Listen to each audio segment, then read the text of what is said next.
Hello, नमस्कार साथियों। एक बार फिर आप लोगों का स्वागत है मेरे इस यूट्यूब चैनल में। आज के इस वीडियो में हम लोग देखेंगे एसएससी जीडी 2025 से संबंधित जीके और जीएस के कुछ महत्वपूर्ण प्रश्नों को। आज का पहला प्रश्न है कि निम्नलिखित में सबसे अधिक उपजाऊ मिट्टी कौन सी है? लाल मिट्टी, काली मिट्टी, जलोढ़ मिट्टी या इनमें से कोई नहीं। तो इसका सही उत्तर होगा कि सबसे अधिक उपजाऊ मिट्टी जो है वह जलोढ़ मिट्टी है। ऑप्शन नंबर सी इसका सही उत्तर होगा साथियों। चलते हैं प्रश्न नंबर 2 की ओर।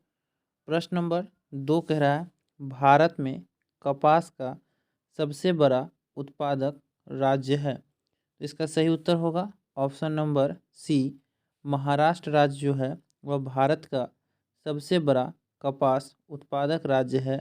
ऑप्शन नंबर सी इसका सही उत्तर होगा साथियों। कपास की जो खेती होती है साथियों वह काली मिट्टी में होती है। इसे भी आप लोग ज़रूर याद रखेंगे कि कपास की खेती काली मिट्टी में होती है। अगला प्रश्न है प्रश्न नंबर 3। प्रश्न नंबर 3 कह रहा है, गन्ने का अधिकतम उत्पादन करने वाला राज्य कौन है? तो इसका सही उत्तर होगा उत्तर प्रदेश। गन्ने का अधिकतम उत्पादन करने वाला राज्य उत्तर प्रदेश है। ऑप्शन नंबर सी इसका सही उत्तर है। चलते हैं प्रश्न नंबर 4 की ओर। प्रश्न नंबर 4 कह रहा है, किस गुप्त शासक को विक्रमादित्य की उपाधि दी गई? तो इसका सही उत्तर होगा चंद्रगुप्त द्वितीय को साथियों विक्रमादित्य की उपाधि दी गई थी। इसे भी आप लोग याद रखेंगे साथियों। गुप्त वंश के शासक कुमारगुप्त के द्वारा साथियों नालंदा विश्वविद्यालय का स्थापना किया गया था। इसे भी आप लोग ध्यान में रखेंगे कि गुप्त वंश के शासक कुमारगुप्त के द्वारा नालंदा विश्वविद्यालय की स्थापना की गई थी। प्रश्न नंबर 5 है, बागमती परियोजना बिहार के किस जिले में है? गया, रोहतास, दरभंगा या सीतामढ़ी? इसका सही उत्तर होगा साथियों कि बागमती परियोजना जो है बिहार के सीतामढ़ी जिले में है। ऑप्शन नंबर डी इस प्रश्न का सही उत्तर होगा साथियों। अगला प्रश्न है प्रश्न नंबर 6। प्रश्न नंबर 6 आपसे पूछ रहा है कि साइना नेहवाल किस खेल से संबंधित है? तो इसका सही उत्तर होगा साइना नेहवाल का संबंध बैडमिंटन से है। ऑप्शन नंबर ए इस प्रश्न का सही उत्तर होगा साथियों। एसएससी जीडी एग्ज़ाम में इसी तरह के ही प्रश्न पूछे जाते हैं। एक या दो प्रश्न खेल और खिलाड़ी तथा ट्रॉफी से संबंधित भी रहता है। अगला प्रश्न है प्रश्न नंबर 7। यहाँ आपसे पूछ रहा है साथियों, प्रश्न नंबर 7 कह रहा है, किस रंग का तरंग दैर्घ्य सबसे अधिक होता है? पीला, बैगनी, नीला या लाल? तो इसका सही उत्तर होगा कि सबसे अधिक तरंग दैर्घ्य साथियों लाल रंग का होता है। Option number D. और सबसे कम तरंग दैर्घ्य बैगनी रंग का होता है। Option number B. इसे भी ध्यान में रखेंगे। प्रश्न नंबर 8 कह रहा है साथियों कि प्रथम पृथ्वी सम्मेलन का आयोजन कब किया गया? तो इसका सही उत्तर होगा वर्ष 1992 में साथियों प्रथम पृथ्वी सम्मेलन का आयोजन रियो डी जेनेरियो में किया गया था। इसे भी आप लोग ध्यान में रखेंगे साथियों कि प्रथम पृथ्वी सम्मेलन का आयोजन रियो डी जेनेरियो में वर्ष 1992 में किया गया था। प्रश्न नंबर 9 है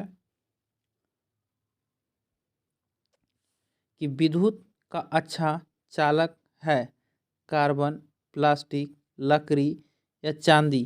तो इसका सही उत्तर होगा साथियों कि विद्युत का सबसे अच्छा चालक है चांदी। ऑप्शन नंबर डी इस प्रश्न का सही उत्तर है साथियों। चलते हैं प्रश्न नंबर 10 की ओर। प्रश्न नंबर 10 कह रहा है,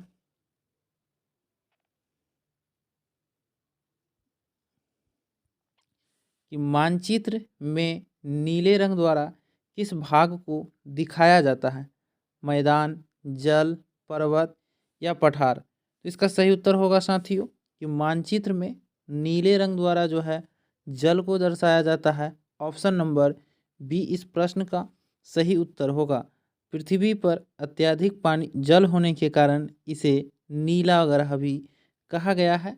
तो साथियों मानचित्र में जो है नीले रंग द्वारा जल को दर्शाया जाता है।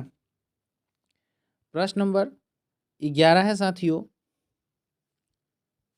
कि भारत में सर्वप्रथम राष्ट्रीय आय का आकलन किसने किया था? तो इसका सही उत्तर होगा दादा भाई नौरोजी के द्वारा। साथियों भारत में सर्वप्रथम राष्ट्रीय आय का आकलन किया गया था।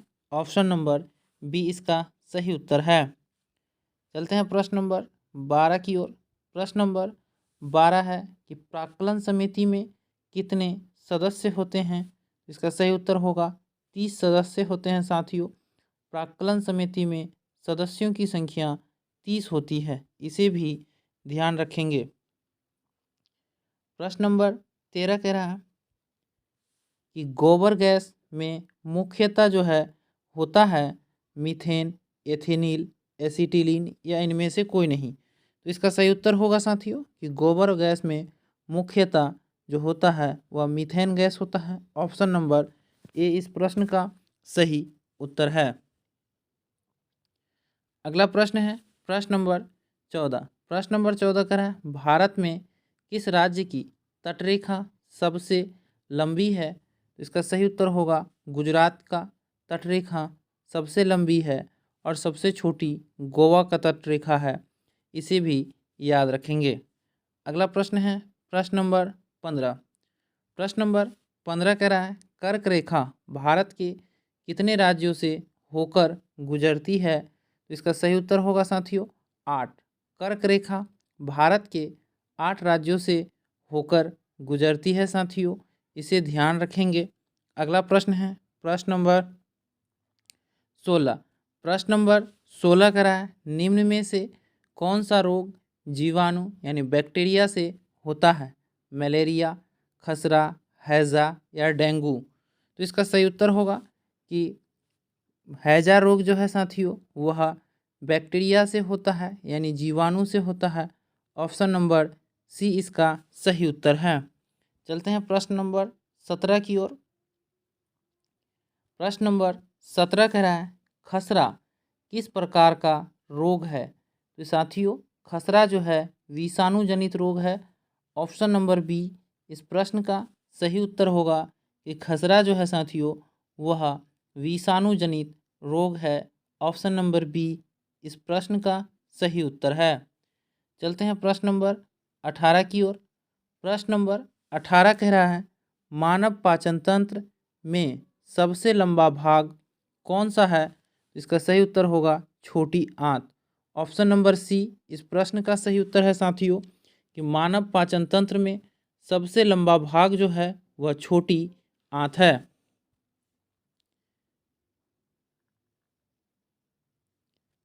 प्रश्न नंबर 19 है कि विश्व का सबसे ऊंचा पठार कौन सा है? तो इसका सही उत्तर होगा तिब्बत का पठार। ऑप्शन नंबर बी कि विश्व का सबसे ऊंचा पठार जो है साथियों वह तिब्बत का पठार है।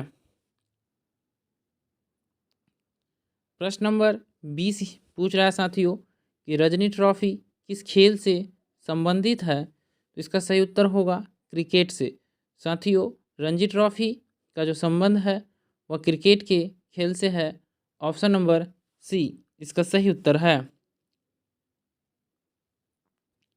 प्रश्न नंबर 21 है कि डूरंड कप किस खेल की ट्रॉफी है? तो इसका सही उत्तर होगा फुटबॉल। डूरंड कप का जो संबंध है साथियों वह फुटबॉल का खेल से है। ऑप्शन नंबर सी इस प्रश्न का सही उत्तर होगा। तो धन्यवाद साथियों, फिर मिलते हैं अगले वीडियो में। तब तक के लिए जय हिंद।